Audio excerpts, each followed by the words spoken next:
Assalamualaikum warahmatullahi wabarakatuh. Halo teman-teman semua, berjumpa lagi di channel Galeri RNSW. Di video kali ini, saya akan menceritakan tentang dampak perkembangan Islam pada era modern. Seperti apa ceritanya? Yuk, langsung saja kita simak videonya. Dampak perkembangan Islam pada era modern. Peradaban Islam mulai berkembang dan memasuki masa keemasan pada era modern yang dimulai dari tahun 1800 hingga sekarang. Era modern juga disebut sebagai masa pembaruan yang ditandai dengan adanya kebangkitan dan kesadaran di kalangan umat muslim atas kemajuan dan kelemahan dalam berbagai macam bidang. Pemikiran modern ini ditandai dengan munculnya tokoh-tokoh reformasi di Timur Tengah, Arab Saudi dan Mesir. Terdapat beberapa aspek yang berpengaruh dalam perkembangan Islam pada era modern, di antaranya yakni: yang pertama, bidang agama. Masa modern ini memberi landasan intelektual bagi pembaruan di berbagai bidang, termasuk dalam bidang agama. Dalam istilah Arab, pembaruan dikenal dengan nama tajdid. Adapun secara istilah, tajdid diartikan sebagai upaya dan aktivitas untuk mengubah kehidupan umat Islam dari keadaan yang sedang berlangsung dengan keadaan yang hendak diwujudkan demi upaya kesejahteraan, baik di dunia maupun di akhirat, yang dikehendaki oleh Islam. Kata pembaruan Islam mempunyai makna modernisasi, yaitu ajaran Islam yang bersifat relatif dan terbuka untuk perubahan serta pembaruan. Islam adalah agama yang memberi kebebasan kepada umatnya untuk mengekspresikan diri, tentunya harus sesuai dengan kaidah ajaran Islam dan sejalan dengan tujuan penciptanya, yakni untuk beribadah kepada Allah. Perjalanan sejarah umat Islam telah membuktikan bahwa setiap saat terdapat adanya umat yang senantiasa berposisi sebagai pemberi motivasi atau pembaru bagi masyarakat. Salah satu pelopor pembaru dalam dunia Islam Arab adalah adanya aliran yang bernama Wahabiyah yang sangat berpengaruh di abad ke-19. Pelopornya adalah Muhammad bin Abdul Wahab yang berasal dari Najd, Arab Saudi. Pemikiran yang dikemukakan oleh Muhammad bin Abdul Wahab adalah upaya untuk memperbaiki kedudukan umat Islam dan merupakan reaksi terhadap paham tauhid yang terdapat di kalangan umat Islam saat itu. Paham tauhid mereka telah tercampur aduk oleh ajaran tarikat yang sejak abad ke-13 sudah tersebar luas di dunia. Di setiap negara Islam yang dikunjunginya, Muhammad bin Abdul Wahab melihat makam syekh tarika yang bertebaran. Umat Islam pergi ke setiap kota untuk mengunjungi makam tersebut dan meminta pertolongan dari syekh atau wali yang telah meninggal dunia, yang dipandang sebagai orang yang berkuasa. Perilaku ini merupakan paham Wahabiyah yang termasuk perbuatan syirik, karena permohonan tersebut tidak dipanjatkan kepada Allah. Oleh karena itu, tidak heran apabila Muhammad bin Abdul Wahab memutuskan perhatiannya pada persoalan ini. Ia memiliki pokok pemikiran sebagai berikut. Yang harus disembah hanyalah Allah, dan orang yang menyembah selain Allah dinyatakan musyrik. Kebanyakan orang Islam bukan lagi penganut paham tauhid yang sebenarnya, karena mereka meminta pertolongan bukan lagi kepada Allah, melainkan dari syekh. Orang Islam yang melakukan perilaku demikian dinyatakan musyrik. Menyebut nama nabi, syekh, atau malaikat sebagai pengantar dalam doa juga dikatakan sebagai syirik. Meminta syafaat selain kepada Allah juga merupakan perbuatan syirik. Bernazar kepada selain dari Allah juga termasuk perbuatan syirik. Memperoleh pengetahuan selain Al-Quran, hadis, dan qiyas merupakan perilaku kekufuran. Tidak percaya kepada qada dan qadar Allah merupakan perilaku kekufuran. Menafsirkan Al-Quran dengan ta'wil atau interpretasi bebas juga termasuk perilaku kekufuran. Untuk mengembalikan kemurnian tauhid tersebut, makam-makam yang banyak dikunjungi dengan tujuan mencari syafaat, keberuntungan, dan lain-lain akan membawa kepada paham kesyirikan. Pemikiran-pemikiran Muhammad bin Abdul Wahab yang mempunyai pengaruh pada perkembangan pemikiran pembaruan di abad ke-19 adalah sebagai berikut. Hanya Al-Quran dan hadis yang merupakan sumber asli ajaran-ajaran Islam, pendapat ulama bukanlah merupakan sumber, taklid kepada ulama tidak dibenarkan, pintu ijtihad senantiasa terbuka dan tidak tertutup. Muhammad bin Abdul Wahab merupakan pemimpin yang aktif berusaha mewujudkan pemikirannya. Pemikiran Muhammad bin Abdul Wahab juga dikembangkan di Indonesia, yang awalnya dibawa oleh haji asal Minangkabau, yaitu Haji Miskin, Haji Piobang, dan Haji Sumanik. Yang kedua, bidang seni dan budaya. Kebudayaan adalah hasil cipta dan karya dari manusia untuk manusia itu sendiri, dari masa ke masa yang semakin berkembang.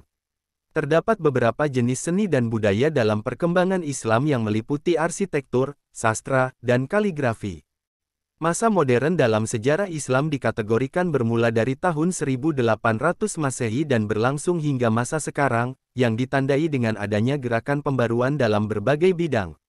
Saat Islam mengalami kemunduran, bangsa Eropa justru mengalami kemajuan luar biasa dalam lapangan kebudayaan, ekonomi, ilmu pengetahuan, dan teknologi. Oleh karena itu, pada periode ini kondisi dunia Islam berada di bawah pengaruh kolonialisme dan imperialisme Eropa tersebut. Dalam perjalanan sejarah pada pertengahan abad ke-20 Masehi, dunia Islam bangkit memerdekakan negerinya dari penjajahan. Periode ini memang merupakan zaman kebangkitan kembali Islam setelah mengalami kemunduran di periode pertengahan. Adapun inspirasi kebangkitan dimulai pada saat Napoleon Bonaparte menduduki Mesir di tahun 1798 Masehi. Meskipun penduduk tersebut tidak berlangsung lama, tetapi hal itu meninggalkan kesan yang mendalam kepada diri umat Islam akan kemajuan Eropa dan ketertinggalan peradaban kaum Muslim. Kesadaran inilah yang kemudian berubah menjadi sebuah upaya dan agenda besar umat Islam pada abad modern ini, yang bertujuan untuk melakukan pembaruan dan modernisasi. Hal yang dapat dipelajari di berbagai negara Islam atau negara yang berpenduduk mayoritas umat Islam yakni: pertama, arsitektur. Terdapat arsitektur yang berfungsi melayani keagamaan, seperti masjid, makam, madrasah, dan ada pula yang berfungsi melayani kepentingan sekunder, seperti istana, benteng, jalan raya, dan karavasserai. Di bidang arsitektur telah dibangun masjid-masjid megah antara lain yaitu, Masjidil Haram yang artinya masjid yang dihormati atau dimuliakan. Masjid ini berbentuk 4 persegi yang terletak di tengah-tengah kota Mekah, dan juga merupakan masjid tertua di dunia. Masjid Nabawi adalah masjid yang megah dan indah serta sangat luas. Masjid Nabawi bertambah megah dan indah dengan adanya 10 buah menara yang menjulang tinggi, 95 buah pintu yang lebar dan indah, dan juga kubah masjid yang dapat terbuka dan tertutup. Bangunan arsitektur peninggalan dinasti Qatar yaitu Istana Niafaran, tempat kediaman Syah Muhammad Reza Pahlavi dan keluarganya. Kedua, sastra. Pada masa pembaruan telah bermunculan para sastrawan yang berkarya, sastranya bersifat Islami di berbagai negara misalnya, seorang sastrawan dan pemikir besar, menjelang abad ke-20 telah lahir di Pakistan yang bernama Muhammad Iqbal. Ia telah mengungkapkan filsafat tentang puisi menggunakan bahasa Urdu dan Persi. Kemudian Mustafa Lutfi Al-Manfaluti, Dr. Muhammad Husain Haikal, Jamil Siddiq Az-Zahawi, Abdus Salam Al-Ujaili, dan Aisyah Abdurrahman. Ketiga, kaligrafi. Kata kaligrafi berasal dari bahasa Yunani yaitu kaligrafia atau kaligrafos. Kalos berarti indah, grafo berarti tulisan, sehingga kaligrafi memiliki arti indah yang mempunyai nilai estetis. Perhatian umat Islam Indonesia terhadap seni kaligrafi Islami terlihat cukup bagus. Hal ini ditandai dengan diadakannya pameran lukisan kaligrafi nasional yang diselenggarakan oleh Musabaqoh Kaf Indah Al-Quran dalam setiap MTQ. Yang ketiga, bidang politik. Terdapat 2 agenda pembaruan dalam masyarakat Islam tentang perkembangan politik yaitu: pertama, persoalan internasional politik Islam.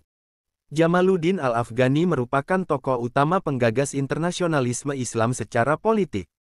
Menurut Al-Afghani, umat Islam harus menyatukan barisan dan kekuatannya dalam satu bentuk pan-Islamisme. Hal ini menjadi sangat penting untuk membentengi diri umat Islam dari dominasi penjajahan Barat. Konsep nasionalisme yang membuat umat Islam terpecah belah dalam sekian banyak nation state, tidak akan konduktif dan tidak dapat diharapkan untuk menghadapi dominasi Barat tersebut. Kedua, persoalan hubungan agama dengan konsep negara dalam Islam. Respon umat Islam terhadap masalah ini muncul dalam 3 bentuk, yakni respon kalangan modernis, revivalis, dan sekularis. Menurut kalangan revivalis, bentuk negara Islam harus dikembalikan ke dalam bentuk pengalaman awal sejarah umat Islam. Menurut tokoh Abul A'la Al-Mududin, kedaulatan tertinggi dalam Islam adalah Tuhan. Oleh karena itu, Al-Quran haruslah menjadi konstitusi dasar suatu negara Islam. Bagi kalangan modernis, bentuk negara Islam diserahkan sepenuhnya kepada kebutuhan zamannya masing-masing. Yang terpenting adalah bahwa pengelolaan politiknya harus mempunyai landasan etik Islam yang kuat.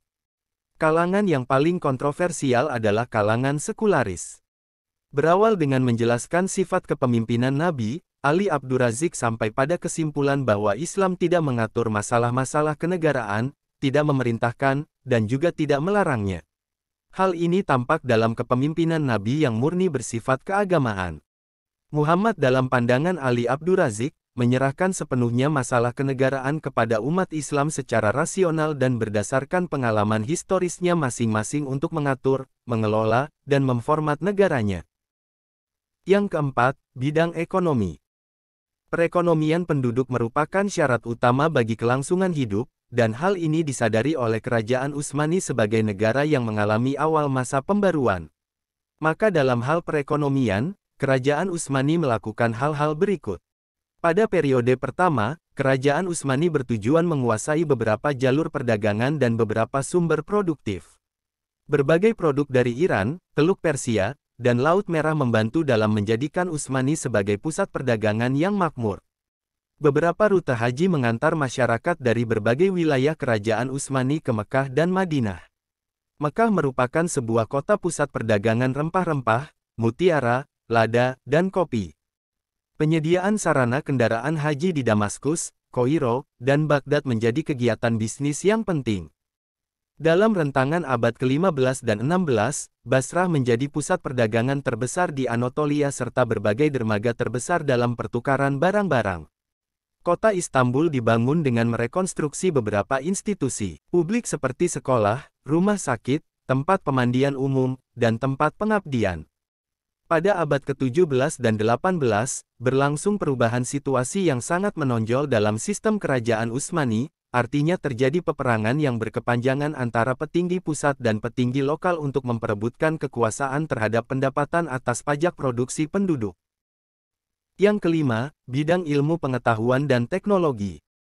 Ilmu pengetahuan sangat memerlukan agama sebagai pondasi di dalam penyusunan kerangka pemikiran. Islam merupakan agama yang menghendaki manusia untuk dapat menjalani kehidupannya berdasarkan rasionalitas ataupun akal dan iman. Terdapat berbagai macam ayat Al-Quran yang memberikan banyak kedudukan yang mulia kepada orang yang mendapatkan ilmu pengetahuan. Tidak hanya itu, Islam juga menghendaki supaya penganutnya tidak cepat merasa puas akan ilmunya, dikarenakan seberapapun ilmu yang ada pada dirinya, tidak akan cukup untuk mengatasi segala bentuk persoalan yang terdapat di dunia ini. Perubahan pemikiran yang terjadi di dalam diri umat Islam menjadi awal daripada kebangkitan peradaban ilmu di dalam Islam. Peristiwa penaklukan Mesir dari bangsa Barat menjadi momentum bagi umat Islam untuk segera sadar bahwa Barat sudah memiliki peradaban yang lebih maju. Inilah yang sejatinya menjadi ancaman terhadap keutuhan kekuasaan umat Islam. Pada wilayah tertentu seperti Turki Utsmani, mulai terlihat kemajuan yang timbul dalam bidang ilmu pengetahuan yang digagas oleh Sultan Muhammad II. Ia menggalakkan rakyatnya terkhusus Muslim agar mendapatkan kekuasaan kembali akan ilmu pengetahuan serta teknologi. Hal ini dilakukan oleh Sultan Muhammad II dengan tujuan untuk meningkatkan mutu pendidikan dengan memasukkan keilmuan umum seperti Mektebi Ma'arif untuk mendapatkan hasil ketenagaan ahli pada bidang administrasi dan Mektebi Ulumil Edebiyat atau sekolah sastra untuk mendapatkan hasil ketenagaan penerjemah yang ahli dan juga adanya upaya membangun perguruan tinggi dengan berbagai macam jurusannya, misalnya teknologi, kedokteran, dan militer. Terdapat beberapa tokoh yang ahli dalam dunia ilmu pengetahuan atau pemikiran Islam tersebut, antara lain, Jamaluddin Al-Afghani, Muhammad Abduh, Muhammad Rashid Ridha, Toha Hussein, Sayyid Qutb, Yusuf Al-Qardawi, Sir Sayyid Ahmad Khan, dan Sir Muhammad Iqbal. Oke teman-teman, itu tadi cerita dampak perkembangan Islam pada era modern. Semoga bisa menambah wawasan teman-teman semua ya. Terima kasih telah menonton video ini. Jika video ini bermanfaat, teman-teman bisa like dan subscribe channel ini. Sampai jumpa di video selanjutnya. Wassalamualaikum warahmatullahi wabarakatuh.